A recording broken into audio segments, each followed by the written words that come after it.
ನಮಸ್ತೆ ಫ್ರೆಂಡ್ಸ್, ನಂದಿ ವ್ಲಾಗ್ಸ್ಗೆ ಸ್ವಾಗತ ಸುಸ್ವಾಗತ.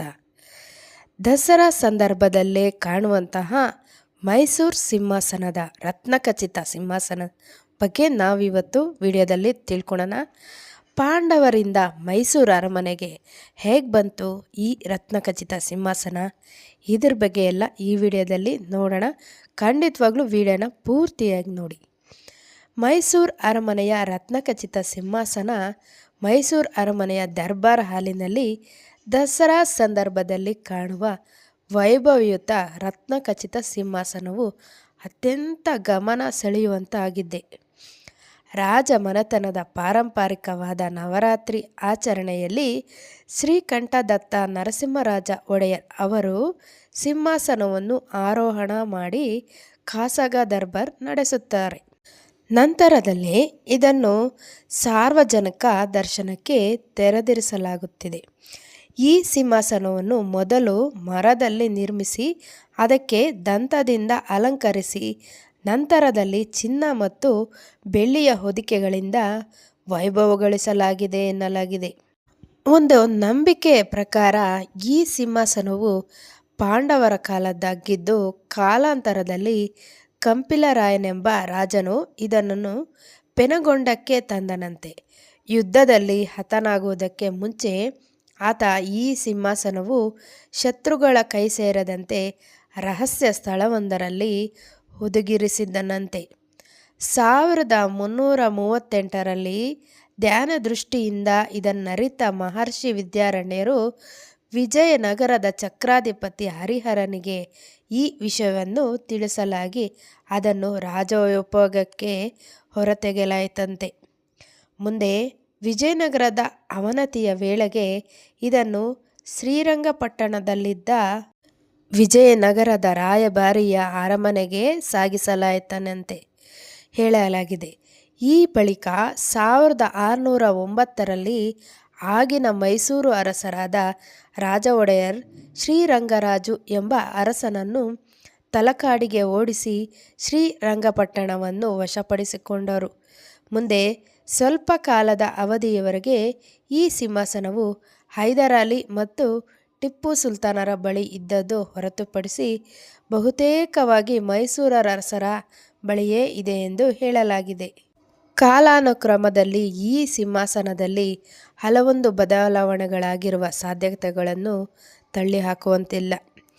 ಈ ಸಿಂಹಾಸನದ ಮೂಲ ಸ್ವರೂಪಕ್ಕೆ ಧಕ್ಕೆ ಬಾರದಂತೆ 1940 ಮತ್ತು 1945-46ರ ವರ್ಷಗಳಲ್ಲಿ ಶಿಲ್ಪಿ ಸಿದ್ಧಲಿಂಗ ಸ್ವಾಮಿಗಳ ಮೇಲ್ವಿಚಾರಿಕೆಯಲ್ಲಿ ಕೆಲವೊಂದು ಪರಿಷ್ಕರಣೆಯನ್ನು ಮೂಡಿಸಲಾಗಿದೆ. ಮೊದಲಿಗೆ ಈ ಸಿಂಹಾಸನವು ಎತ್ತರದಲ್ಲಿ ಸ್ವಲ್ಪ ಚಿಕ್ಕದಿದ್ದು 5 ಮೆಟ್ಟಲುಗಳನ್ನು ಮಾತ್ರ ಹೊಂದಿತ್ತು. ಈಗಿನ ಸಿಂಹಾಸನವು ಸ್ವಲ್ಪ ವಿಶಾಲವಾಗಿದ್ದು 7 ಮೆಟ್ಟಲುಗಳನ್ನು ಹೊಂದಿದೆ. ಸಿಂಹಾಸನವು ಚಿನ್ನದ ಬಾಳೆಯ ಕಂಬದ ಮತ್ತು ಚಿನ್ನದ ಮಾವಿನ ಎಲೆಗಳಿಂದ ಅಲಂಕರಿಸಲ್ಪಟ್ಟಿದೆ. ಛತ್ರಿಯ ತುದಿಯಲ್ಲಿ ಒಡವೆಗಳಿಂದ ಅಲಂಕರಿಸಿದ ಪಕ್ಷಿಯನ್ನು ಇರಿಸಲಾಗಿದೆ.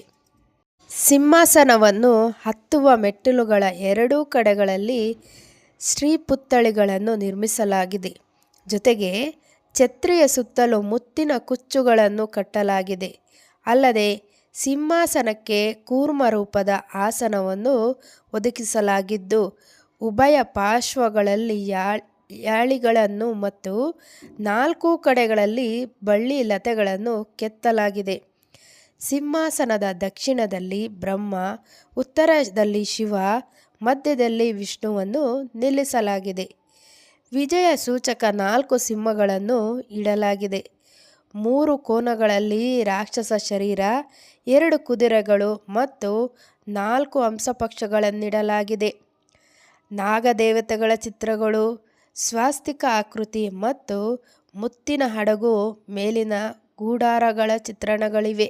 ಸಿಂಹಾಸನವನ್ನು 4 ದಿಕ್ಕುಗಳಲ್ಲಿ ತೆರೆಯಲಾಗಿದೆ. ಸಿಂಹಾಸನದ ಛತ್ರಿಯ ಮೇಲೆ ಸಂಸ್ಕೃತದ 96 ಸಾಲುಗಳ ಶ್ಲೋಕಗಳಿವೆ. ಈ ಸಿಂಹಾಸನವು ದಸರಾ ಹಬ್ಬದ ಸಂದರ್ಭದಲ್ಲಿ, ಅಂದರೆ ನವರಾತ್ರಿ ಆದಮೇಲೆ ದಸರಾ ಹಬ್ಬ ಶುರುವಾಗುತ್ತಲ್ಲ, ಹಾಗೆ ಹೊರಗಡೆ ತೆಗಿತಾರೆ. ಮತ್ತು ಸಾರ್ವಜನಿಕ ದರ್ಶನಕ್ಕೆ ಅಕ್ಟೋಬರ್ 23ನೇ ತಾರೀಕುವರೆಗೂ ಇಟ್ಟಿರಲಾಗುತ್ತದೆ.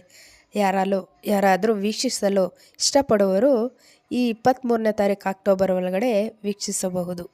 ಹಾಗೆ ಸಿಂಹಾಸನದ ಬಳಕೆಯನ್ನು ಚಿನ್ನದ ಸಿಂಹಾಸನವನ್ನು ರಾಜ ಆಳ್ವಿಕೆಯ ಕಾಲದಲ್ಲಿ ರಾಜರ ಪಟ್ಟಾಭಿಷೇಕ ಮತ್ತು ದಸರಾ ದರ್ಬಾರ್ ನಡೆಸುವಂತಹ ಸಮಾರಂಭಗಳಲ್ಲಿ ಬಳಸಲಾಗುತ್ತಿತ್ತು.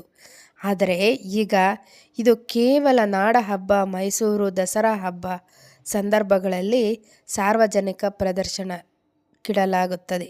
ಮತ್ತು ದಸರಾ ಉತ್ಸವದಲ್ಲಿ ಮೈಸೂರಿನ ಮಹಾರಾಜರು ತಮ್ಮ ಖಾಸಗಿ ದರ್ಬಾರ್ ನಡೆಸುವಾಗ ಬಳಸುತ್ತಾರೆ.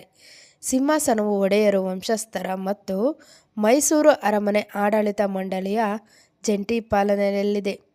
ವರ್ಷದ ಉಳಿದ ಅವಧಿಯಲ್ಲಿ ಸಿಂಹಾಸನವನ್ನು ಹೆಚ್ಚಿನ ಭದ್ರತಾ ಕೊಠಡಿಯಲ್ಲಿ ಇರಿಸಲಾಗುತ್ತದೆ. ಮೈಸೂರು ದಸರಾದ ಸಮಯದಲ್ಲಿ ಹಿಂದಿನ ಕಾಲದ ದಸರಾ ಉತ್ಸವದಲ್ಲಿ ರಾಜರನ್ನು ಸಿಂಹಾಸನದ ಮೇಲೆ ಕೂರಿಸಿ ಅವರನ್ನು ಮೈಸೂರಿನ ಸುತ್ತಲೂ ಆನೆಯ ಮೇಲೆ ಮೆರವಣಿಗೆ ಮಾಡಿಸಲಾಗುತ್ತಿತ್ತು.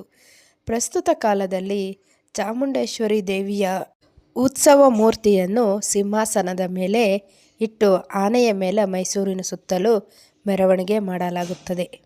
ಇನ್ನು ಈ ರಾಜ ಸಿಂಹಾಸನದ ತೂಕ ಬಗ್ಗೆ ತಿಳ್ಕೊಳೋದಾದರೆ, ಅಂದರೆ ರತ್ನಖಚಿತ ಸಿಂಹಾಸನದ ತೂಕ ಎಷ್ಟು ಅಂತ ನೋಡೋದಾದರೆ, ಒಟ್ಟು 280 kg ತೂಕವಿರುವ ಈ ಚಿನ್ನದ ಸಿಂಹಾಸನವನ್ನು ಖಾಸಗಿ ದಸರಾ ಆಚರಣೆಗಳಿಗಾಗಿ ಜೋಡಿಸಲಾಗಿದೆ. ಒಟ್ಟು ತೂಕ 280 kg ಆಗಿದ್ದರೂ ಈ ತೂಕದ 70 kg ದಪ್ಪ ಚಿನ್ನದ ಫಲಕಗಳಿಂದ ಬಂದಿದೆ. ಮೈಸೂರಿನ ಚಿನ್ನದ ಸಿಂಹಾಸನವು ಸಾಮಾನ್ಯ ಅಧಿಕಾರದ ಸ್ಥಾನವಲ್ಲ. ನೋಡಿದ್ರಲ್ಲ, ಪಾಂಡವರಿಂದ ಮೈಸೂರು ಅರಮನೆಗೆ ಸಿಂಹಾಸನ ಯಾವ ರೀತಿ ಬಂತು ಅಂತ. ಈ ಸಿಂಹಾಸನನ ವೀಕ್ಷಣೆ ಮಾಡಬೇಕಂದ್ರೆ ಅಕ್ಟೋಬರ್ 23ರವರೆಗೂ ಸಾರ್ವಜನಿಕ ದರ್ಶನಕ್ಕೆ ಲಭ್ಯವಿದೆ. ಇನ್ನೊಂದು ಹೊಸ ವಿಡಿಯೋದಲ್ಲಿ ನಿಮ್ಮೊಂದಿಗಿರ್ತೀನಿ. ಅಲ್ಲಿವರೆಗೂ ನಮ್ಮ ನಂದಿ ವ್ಲಾಗ್ಸ್ನ ವೀಕ್ಷಿಸ್ತಾ ಇರಿ. ವೀಕ್ಷಿಸಿದವರೆಲ್ಲರಿಗೂ ಧನ್ಯವಾದಗಳು.